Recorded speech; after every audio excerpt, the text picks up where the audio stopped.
Steel bottle, steel bottle. Boston Celtics, steel bottle, steel bottle. Oh yeah! Steel bottle, steel bottle. Boston Celtics, steel bottle, steel bottle. Banner 19. Beat Rob, Jim, Becca, J. King. Steel bottle, steel bottle. The Caesar on the court to get another ring. Steel bottle, steel bottle. Everybody in the chat now sing. Steel bottle, steel bottle. Steel bottle, steel bottle. Boston Celtics, steel bottle, steel bottle.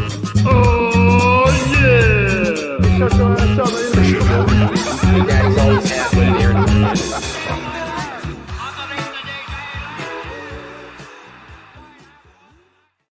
What's happening? It's your boy Jay King from The Athletic here with Brian Robb from MassLive.com. We are coming to you live after Celtics-Lakers game in the Summer League. I just want to congratulate Jordan Walsh, who set a record nobody wants to set, and he became the all-time leading scorer in Celtics Summer League history.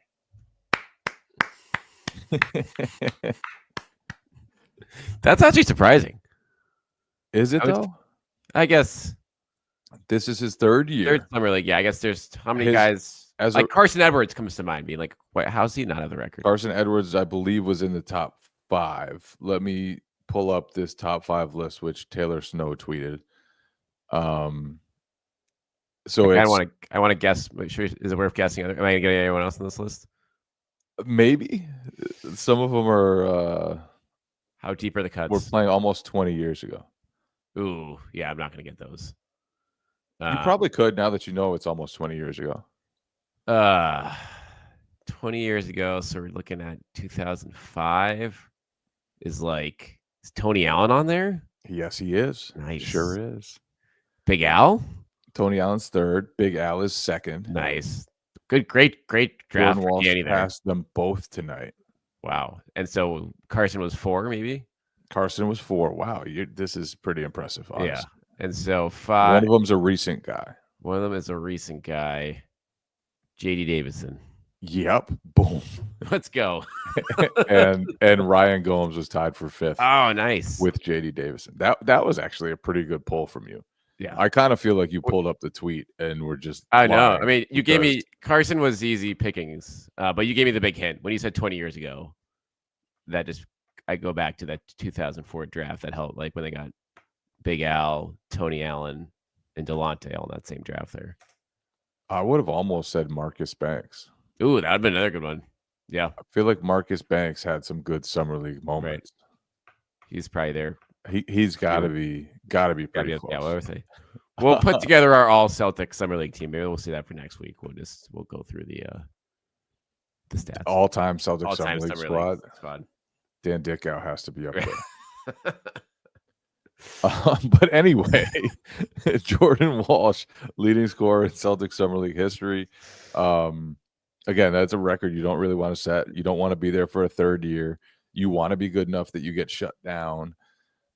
He hasn't been that, but he's been good. Right. And I'm actually impressed with that, to be honest with you. Because he's not the type of player you expect to have that, even a third year, because he's just not a scoring guy, score first guy.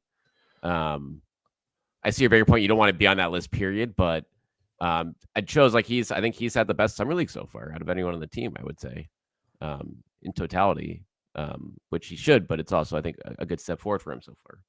So he averaged, let me see this. He averaged 16 points his first year in summer league, 9 points his second year, and entering tonight, he was averaging 14.3 coming in. Right. So I don't remember that like first he's year been lighting it up. He had some big games that first year. He came out lighting it up. Yeah, I guess it was like, oh wow, if Jordan Walsh can score like this, Celtics really have something. That's true. I remember that buzz. All I remember was last year. Let's talk about his performance first, since he is the record setter, since he is the leading scorer in Celtics franchise summer league history. I just thought it was another polished performance. The one thing I had in my notes that I didn't like was, I think it was the third quarter. He caught the ball with 7 seconds left in the shot clock, and he was open on the left wing and turned down a shot opportunity and then had to shoot some malarkey, like a step back nonsense at the end of the shot clock because of it. Other than that, there was one time he over penetrated and shot some BS, but it's like the cutting's been good. The defense has been good. He's just been steady. He had one move, I think it was against Jameson, where he was coming down the left side, did like a decel 1-2 right into the chest and finished with his left hand. Then the next play, cut back door, drew free throws. It's just been a pretty good summer league from Jordan Walsh. And in ways that like he could probably help the real team too, which is just like he's not trying to do too much. He's not really running the show. He's just being a role player and doing that pretty well. Yeah, like he's staying in his lane and he's playing to his strengths on both ends, and he's hitting shots, which was a problem for a lot of other wings on this or guards on this team tonight and just throughout summer league. So that's a big deal for a guy too that is one of the biggest question marks about his game after the first couple of years. So, but yeah, like getting his nose dirty on the offensive glass as well. It's always good to see on top like of the cutting stuff, and yeah, like beyond that sequence you mentioned, just shooting the three with confidence is what I'm sure Joe Mazzulla wants to see out of him this week, and he's delivered. And for a guy who's, is not on a fully guaranteed deal going into camp, I think he's being camp regardless, but he certainly took, I think, a positive step forward for himself, and not just making this roster next year, but saying, hey, I could be one of the wings here that might emerge for minutes off the bench. Yeah, and I think he's got a chance. The defensive talent is real, the length, the ranginess. It's just kind of putting it all together and finding ways to contribute offensively, and it feels like he's done that so far in summer league. You would like to see probably a little higher 3-point volume, but he's made the shots that he has taken. He was again, I think it was 2 for 4 tonight from 3, so another solid shooting night. He entered tonight 36% from 3 so far, so it's been just a solid run from him. No complaints other than the ejection, which not everybody was complaining about, including Joe Mazzulla. And yeah, I thought tonight, like, he guarded Bronny, he guarded Connect sometimes, and was disruptive, and just continues to. I don't know if state his case is like probably a little too strong. I don't think he's out here like earning regular season minutes or anything. But especially compared to last year's debacle, he's just like settled in nicely and done what you'd hope that he would do as a third-year pro in summer league. Right. He's held his own, and that is positive. And it's his third year, but he's still young, and he's providing a lot of the things across the board that the Celtics would want for him in that type of a role next year. So whether that translates obviously to what will be a very crowded bench situation, guys fighting for those type of minutes next year, a bunch of them on this roster, Josh Minot, etc. That remains to be seen, but I think they have to be happy with him, like bouncing back after, like you said, what was a disastrous last season in Vegas. It's so bad last year. So it was like, it's so funny that terrific. he's the Celtics leading scorer in summer league after he shot like 20% last year. I would have never guessed that in a million from the years. Field. Yeah. Never have guessed him being in that company. Longevity is real.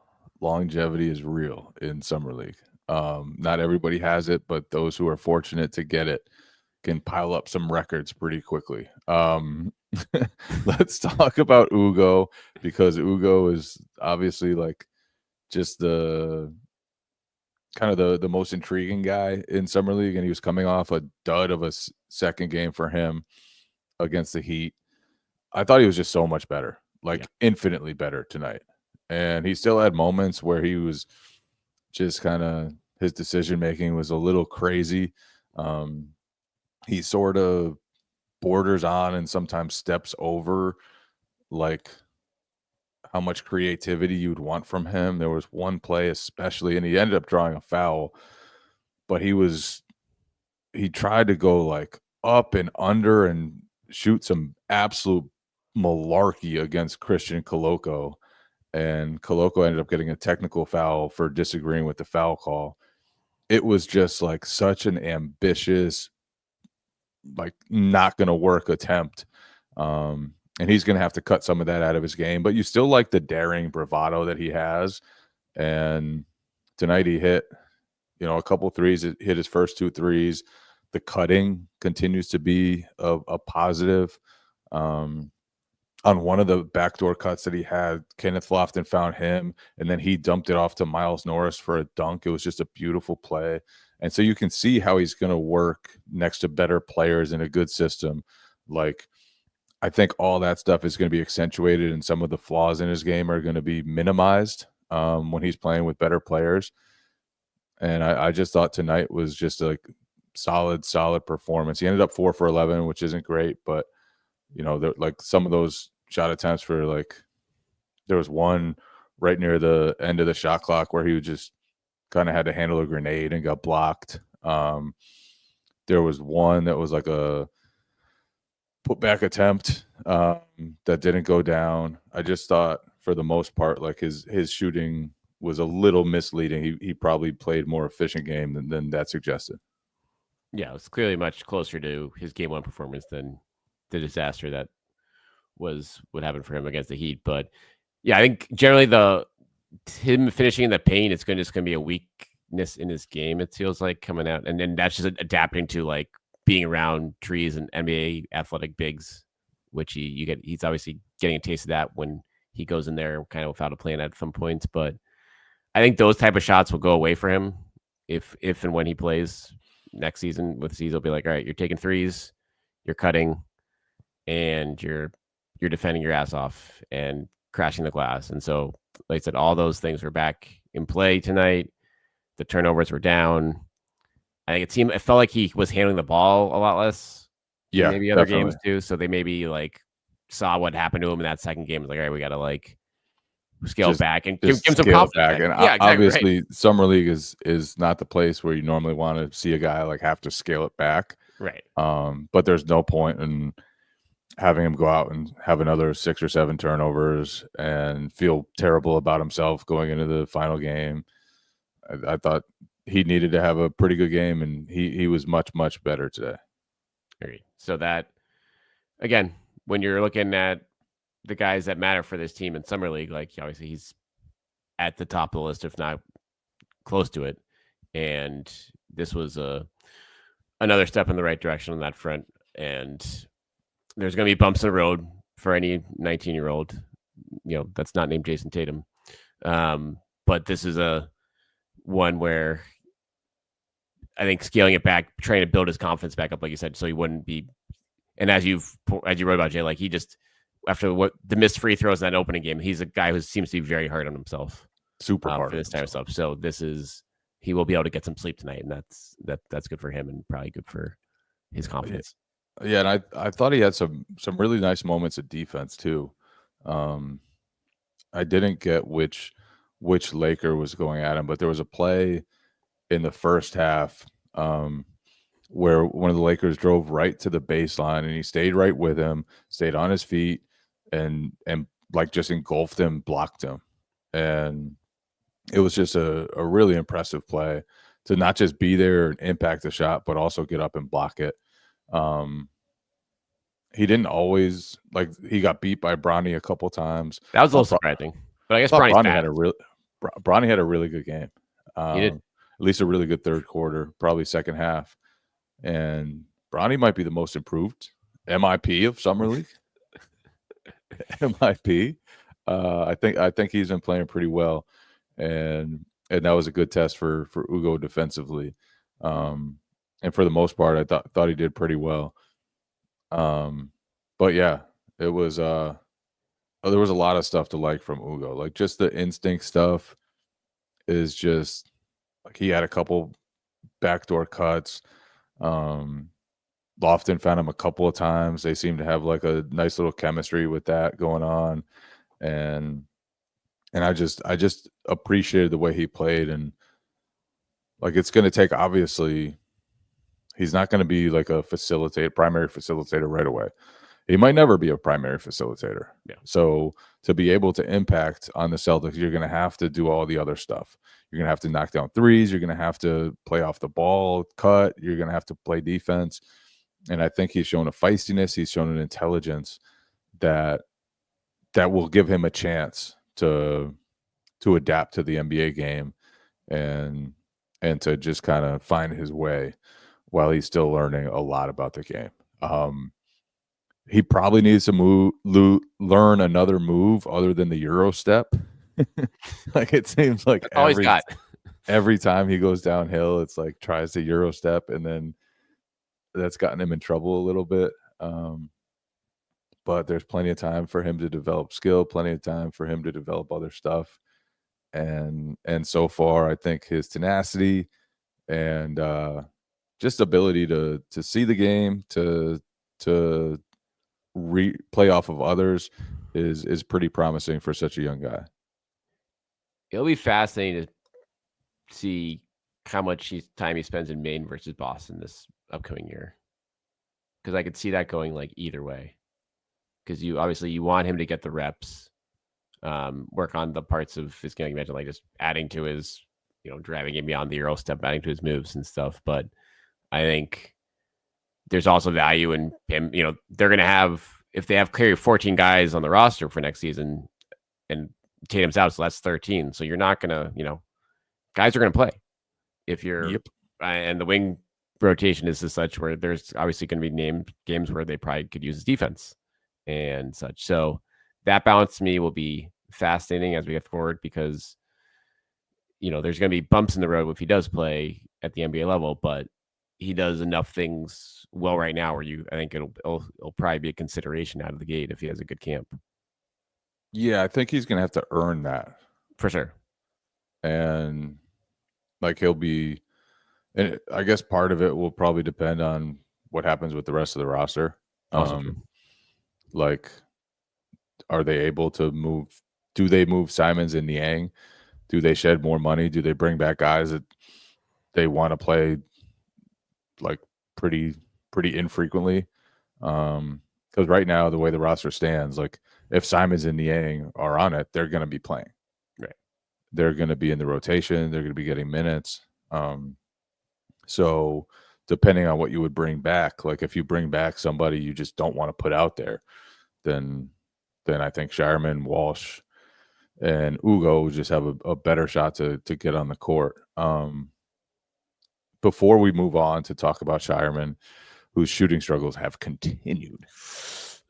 First, let's go with Charles Bassey, who has been a fan favorite and probably how did they win this game without him, Jay? How did they pull probably this off? The Celtics' best player at Summer League. Well, Kenneth Lofton has been very good, especially when he's at center. Yeah, he's been really good. And obviously when Charles Bassey isn't out there, he plays a lot of center. But Charles Bassey, the Celtics announced to the small group of reporters still there, including Mass Live's Suichi Terada, that Bassey has left the team and was only scheduled to play 3 games in the first place. So kind of a wild stint for Charles Bassey. He wasn't on the roster originally, showed up first day of practice, missed the live stuff first day of practice. Nobody knows he's on the roster until they get out to Vegas. And then after he leaves the team, the Celtics announced that the plan all along was for him to only be there for 3 games. Did he get another opportunity from somewhere else? Did he have to go to like a family member's wedding? I don't know. There are a lot of wide range of possibilities there for Charles Bassey, but certainly worth noting after how impactful he was in Summer League and the discussion that we've had about what they could do to clear a roster spot if they wanted to do that for him. Yeah, it's again, we won't, we'll probably eventually come out what really happened here, but like I said, it could be a personal thing, or just a situation where, he's a free agent. If you're a free agent, you're playing summer league games, that's obviously an injury risk. and he might have shown kind of what he played 3 good games, and what else is he playing for at this point if the Celtics don't have a roster spot for him, which they don't at this point. So the Celtics shared that he had other commitments for the summer. Okay. He had to go hang out with his family. I don't know what that means. Right. It's a very He's very got a vague camp. He's got like a camp announcement. You got a little camp. He's Very gonna during vague summer league. announcement. It seems to me like playing in the NBA summer league for a guy who doesn't currently have a job in the NBA probably be for the best. But maybe he did enough. Maybe he did enough that he was just like, you know what? I don't need to do any more. If a team wants me, they're going to come get me. Yeah. And whether that's the Celtics or somebody else, and just decided, you know what? I'll shut it down myself. Go handle my other summer commitments. But I don't know. The Celtics said it was agreed upon beforehand. Right. Yeah. Nobody knew about that before. Right. He just didn't show up for the game. So, but it feels to me, Jay, like, I mean, he played well, and if there was room for him, I'm sure they would like to take a look at him on like an unguaranteed deal in camp, if you will. But beyond that, it's kind of just hard to see them, barring other trades, like bigger trades, to like opening the spots for him, because when you're this far into the tax, every dollar you're spending right now is like $6 or $7 in penalties. So unless you're starting to do some trimming before camp starts like that, even a small guarantee would add up in a hurry. Yeah, you would have to dump Xavier Tillman's salary, I think. Right. Exactly. That would be the only way it would make sense. Right. And I don't know if that's a salary you can just dump. I don't know if anyone wants to take Xavier Tillman right now. Well, they're now under they will be under the second apron. Right. After which they will be able to trade money. So they could, trade money and pay somebody to take on Xavier Tillman's salary. Yeah. That is true. So, but we'll see. I don't know what will happen. I just know Charles Bassey has left the Celtics for other summer commitments, whatever those are. We should rank our 5 guesses for those summer commitments. What an incredible wording. Other summer commitments. Like, the guy just had other shit to do, guys. Anyway, his absence gave Kenneth Lofton Jr. a chance to play more center. I've really enjoyed the Kenneth Lofton experience the last couple of games. I think early on in summer league, he had some moments where he was just pounding the ball into the floor, trying to do too much, going into 6'11", 7-foot tall guys, and just missing shots or getting his shot blocked. The last few games while playing center, it's just kind of opened up his game. He's like a point center. He can dribble the ball up the court. He's hit some threes. He got a tech tonight with like 2 minutes left for barking at a referee. I didn't think he totally deserved that one. I don't think he believed he totally deserved that one, but he just does so much. He did have 8 fouls in 20 minutes, which is hilarious. But other than that, 12 points, 7 rebounds, 5 assists. He's just doing a lot for the Celtics and doing a lot of the playmaking for them, finding guys backdoor. I think he's a really intriguing guy just because of all that he can do. And I know the drawbacks, I know the limitations. But man, like he can really, really play. And are you intrigued by a potential like 2-way possibility for him, for like over Norris? Like where would you, if you could get him on a 2-way, I think that would be an upgrade. Yeah.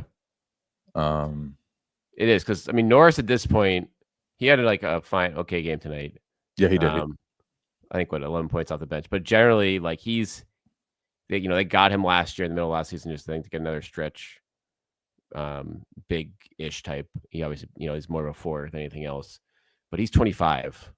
Yeah, and so there's not obviously the upside there potentially, where given the state of the Celtics front court, a guy like Lofton or maybe just another big around summer league period might be a more intriguing fit in that slot. Not even a big, just like any young, either going younger in that spot for a player with more upside might be something they're thinking about. I don't know. That'll be fascinating to see how that plays out. I think once we get through Vegas here in the next few days. Yeah, and you think Lofton is 22. He turns 23 next month. Still very young. Also has there's so much upside just by being the size he is.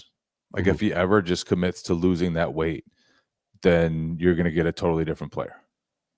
And you're going to get a really skilled 6'7".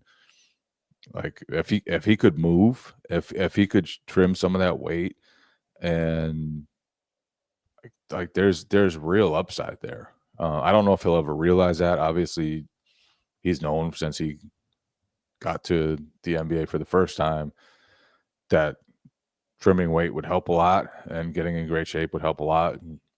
He hasn't done that yet. If anything, he's probably gone the other way. But there's just so much there, and there's a history of production with him. Like he's produced at every level. He was one of the best, U18 players in the country. He's had a 42-point NBA game. He does a lot, and I'm just really intrigued by him. I know some people were upset the first couple of games, but I think he's really come on. He had some turnovers today. He had a lot of fouls today, but the man just does a lot. And I think when he's on the court, they're typically a better team in Summer League just because of everything that he can do, all the pressure that he takes off the ball handlers. I mean, there's nothing better than a great passing big man. And especially when he's a guy like Lofton, who's just fun to watch in that type of mode. And yeah, I know, on a whole, it's not surprising that he had stands out much more than Amari Williams does at this point, given just where, Lofton obviously has been in the league for a couple of years. But I agree with you. Whether it's him, I would lean towards taking a flyer and a guy like that's shown upside, whether it's him or whether it's someone else that stood out to this front office during Summer League. But the intangibles of Lofton there and the touch and the feel for the game is pretty impressive given his age at this point. Yeah, let's go to Amari since you just brought him up. He's also had some really nice passes. The one thing that has kind of disappointed me a little bit is he just doesn't seem to have an ability to create separation and finish at the rim like you'd want him to. There have just been so many times during Summer League, and he was 3 for 10 today while shooting mostly shots right around the rim. He had a couple blocked. There was one play where Ugo fed him basically a wide open layup, and instead of going up and creating contact and finishing through it, he decided to pass it back to Ugo, and Ugo got blocked. And it was you have to be able to finish that as an NBA big man. You have to. And so I just feel I don't know whether it's a lack of explosion. I don't know whether it's he's got to just go up higher and brings it down too low. I don't know exactly what it stems from. It seems like it could be a combination of a number of things, but he has to become a more capable finisher when he catches it around the basket, because for all you can do as a passer, there are going to be so many times when with the Celtics, Jaylen Brown dumps it off to you or Derek White dumps it off to you. And if you're not finishing those opportunities, you're just leaving points on the board. So that's my biggest qualm with him so far. But other than that, the passing has stood out every game. You can see parts of why the Celtics like him. He can handle the ball a little bit. He's huge. He has an enormous wingspan. There is stuff to like, but all that stuff should allow him to be a better finisher than he's shown so far.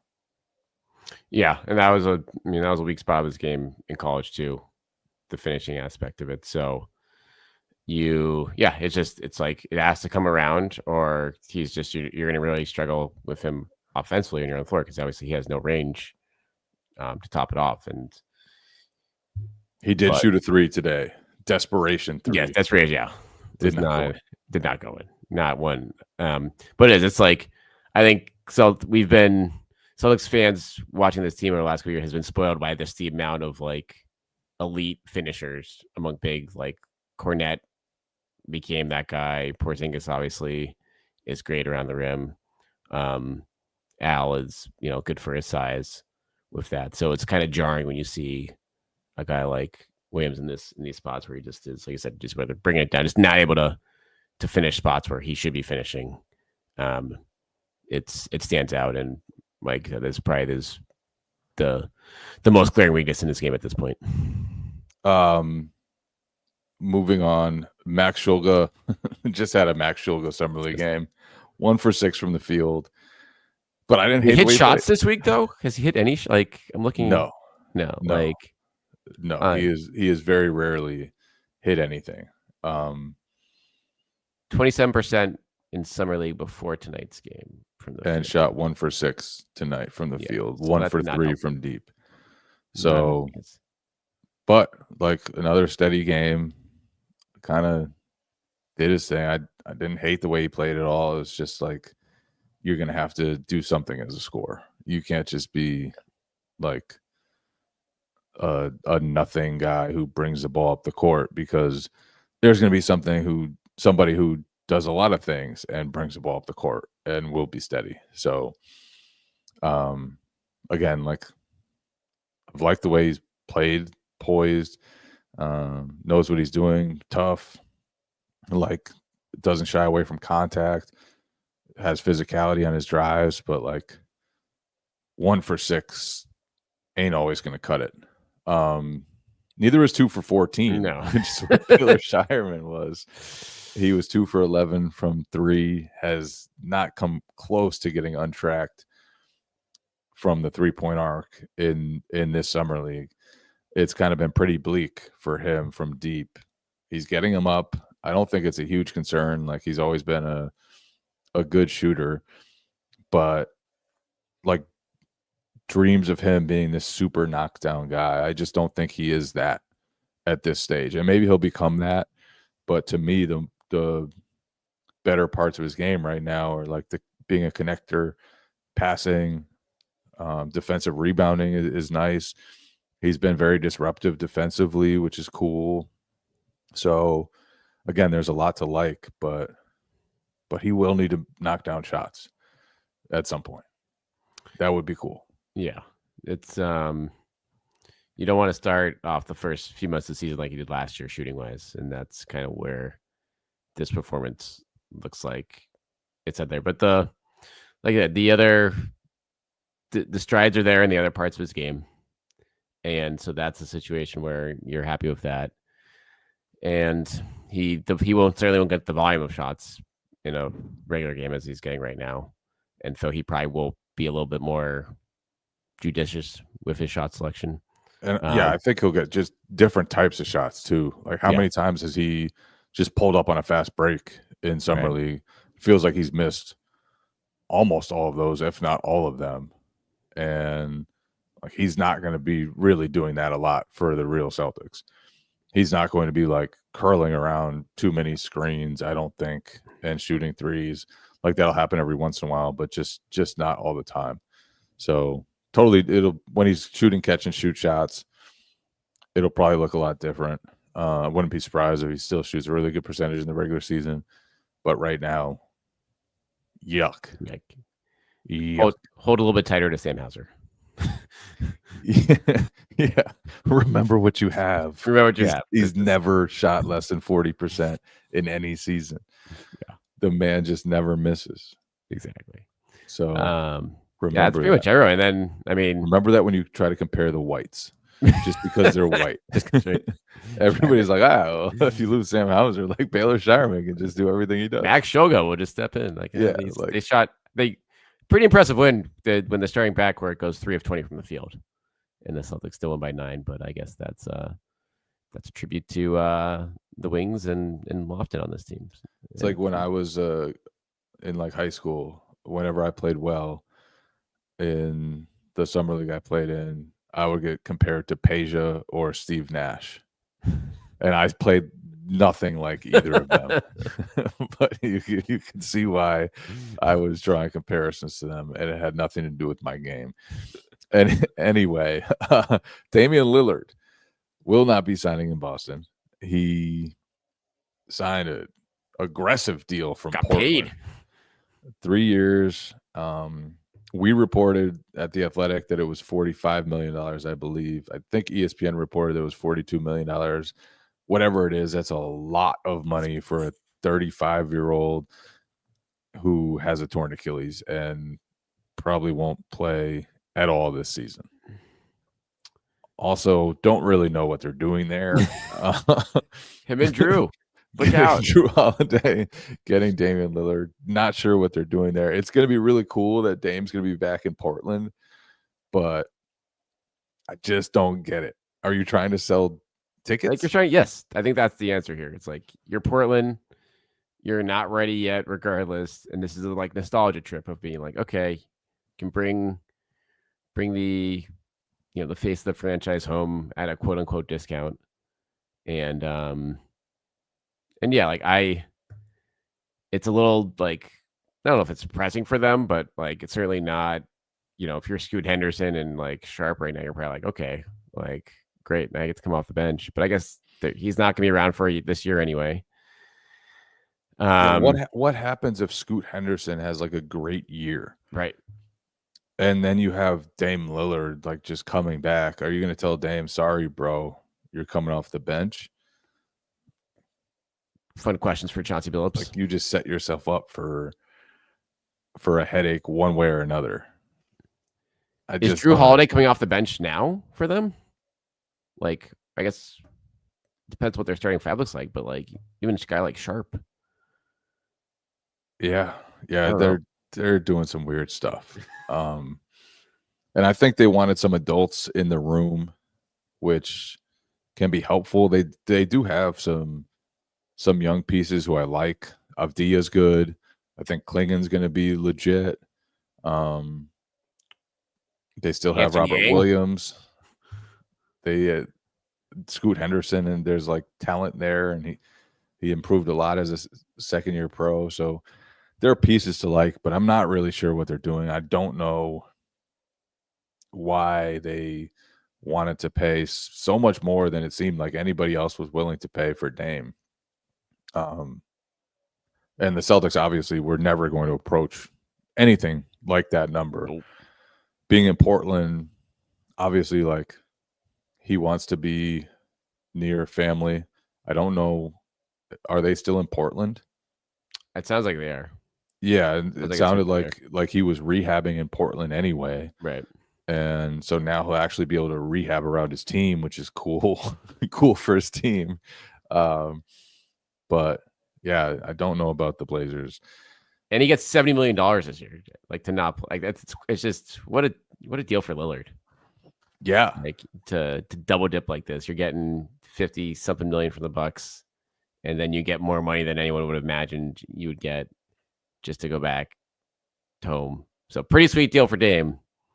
For the Blazers, like we said, I'm not sure what the plan is beyond being able to sell more tickets and bring back your face of the franchise.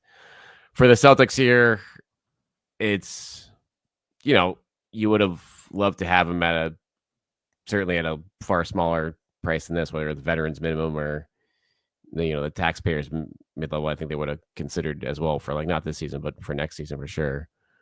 But that was always it always felt like a tough sell in terms of like all the teams that were going to be after him for that at that price range. And he, seems to be like certainly a West Coast guy, just wanting to be closer to his family. And this deal kind of bears that out, it seems like. Back to Portland. Mr. Loyalty, who forced a trade 2 years ago. Then had everything go sour, is back. He's back, baby. Loyalty is back on the menu. Just wild. Who can No, go ahead. No, go ahead. You first. No, I was gonna say, who can the Celtics turn around and do this with? They're gonna trade back for like Porzingis in a year or two, bring back Jew in 2 years. Marcus Smart, baby. Marcus Smart. That's true. This could be on the table right now.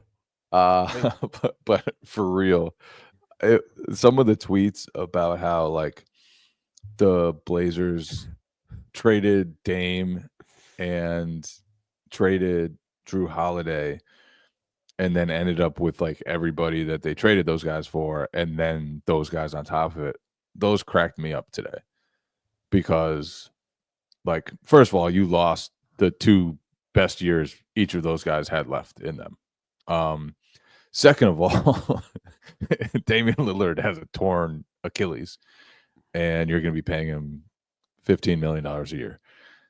He's 35, might never be a good player again. We don't know. Might be like totally done being a good player. That's certainly on the table given his age, size, and the injury he's coming back from. And then with Drew, yes, you get him back, but you get him back with 3 years left on what looks to be a pretty bad contract. You gave up a productive 26-year-old to get him.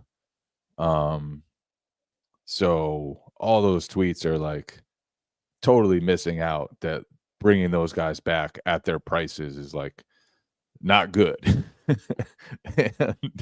and this is not good front office work by the Portland Trailblazers. I mean, who all knows? Part of the plan, Jay. This is all part of the plan. They just turned it around. Look at all these they netted all these extra assets and they got Lillard back. Wait till they get Clyde Drexler back. Then this offseason will be awesome.